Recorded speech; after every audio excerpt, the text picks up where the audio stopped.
यह कहानी प्रेम, साहस और बुद्धिमत्ता की अद्भुत मिसाल है। राजा राघव और रानी रत्ना के साहस और धैर्य की यह दास्तान हमें सिखाती है कि सच्चे खजाने केवल धन और संपत्ति में नहीं, बल्कि हमारे आंतरिक गुणों और मानवता में छिपे होते हैं। चलिए, इस शानदार सफर की शुरुआत करते हैं। बहुत समय पहले एक छोटे से राज्य में राजा राघव और रानी रत्ना का राज था।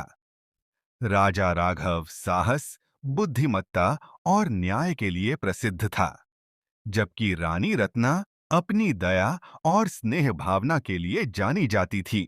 उनका राज्य सुख शांति से भरा हुआ था और लोग उनकी शासन व्यवस्था से अत्यंत खुश थे।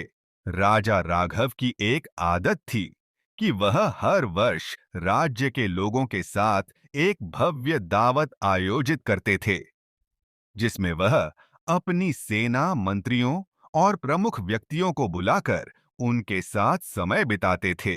इस दावत में राजा ने न केवल अपार धान्य और रत्नों का वितरण किया, बल्कि राज्य की प्रगति और समृद्धि के लिए नए योजनाओं का ऐलान भी किया। लेकिन एक दिन एक रहस्यमय आदमी महल के द्वार पर आया।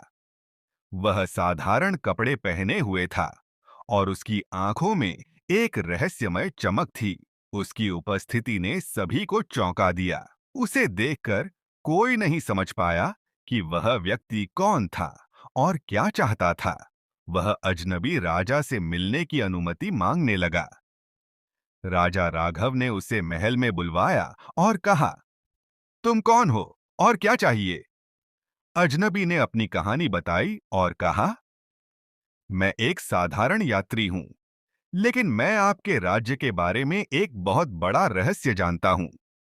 यदि आप इसे हल नहीं करेंगे, तो आपके राज्य को एक बड़ा संकट झेलना पड़ेगा। राजा ने उसकी बातों को ध्यान से सुना और पूछा, वह क्या रहस्य है? अजनबी ने कहा, आपके राज्य के पास एक पुरानी झील है, जिसे बहुत समय पहले शापित किया गया था। इस झील में एक खजाना दफन है, जो बहुत ताकतवर है। यदि इस खजाने को गलत हाथों में दिया गया, तो यह आपके राज्य को नष्ट कर सकता है। राजा ने यह सुना तो चौंक गए, लेकिन अजनबी की बातों में विश्वास किया और उसे राज्य के बड़े पंडितों और मंत्रियों से सलाह लेने का आदेश दिया। मंत्रियों और पंडितों ने इस बात को सत्य बताया और कहा कि यह खजाना सैकड़ों वर्षों से एक रहस्य बना हुआ है। किसी ने भी उस झील के पास जाने का साहस नहीं किया, क्योंकि वहां जाने वाले कई लोग गायब हो चुके थे। राजा राघव ने तुरंत निर्णय लिया कि वह इस रहस्य का हल निकालेंगे। रानी रत्ना भी उनके साथ इस यात्रा पर जाने को तैयार हुईं, क्योंकि वह जानती थीं कि राज्य का कल्याण उनके हाथों में है। राजा और रानी दोनों ने अजनबी की मदद से एक योजना बनाई और झील की ओर चल पड़े।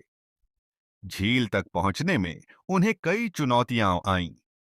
रास्ते में घने जंगल, चट्टानें और नदियां थीं, लेकिन राजा और रानी ने सभी कठिनाइयों को पार किया।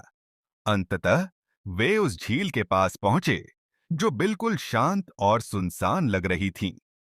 झील के बीच में एक पुराना मंदिर खड़ा था, जिसे देखने से लगता था जैसे समय ने उसे पूरी तरह से निगल लिया हो। राजा राघव ने जैसे ही मंदिर की ओर कदम बढ़ाया, एक जबरदस्त तूफान उठ खड़ा हुआ। हवाएं तेज हो गईं और झील का पानी भी उफान मारने लगा। रानी रत्ना ने धैर्य से काम लिया और ध्यान से मंदिर के आसपास के खंडहरों का निरीक्षण किया।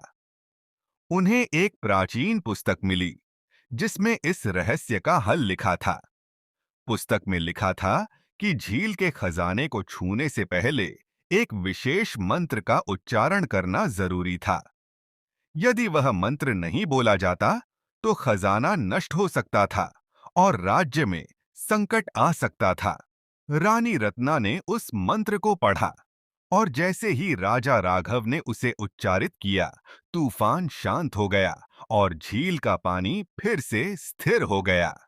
राजा और रानी ने मंदिर के अंदर जाकर खजाना निकाला, जो बहुत ही मूल्यवान था।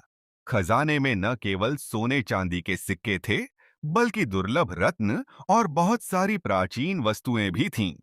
लेकिन राजा राघव ने समझ लिया कि असली खजाना धन नहीं, बल्कि धैर्य, साहस और बुद्धिमत्ता में छिपा है।